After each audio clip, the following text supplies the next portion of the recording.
See, dude, look.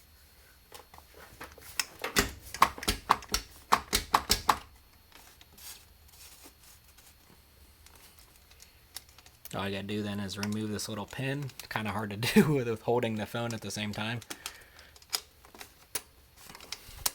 Pin comes out. Clamp comes off. And then here's this little bracket thing. Let me see.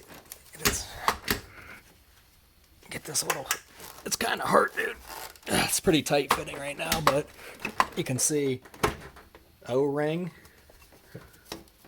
collar comes off, double O-ring, so they sit pretty much like that.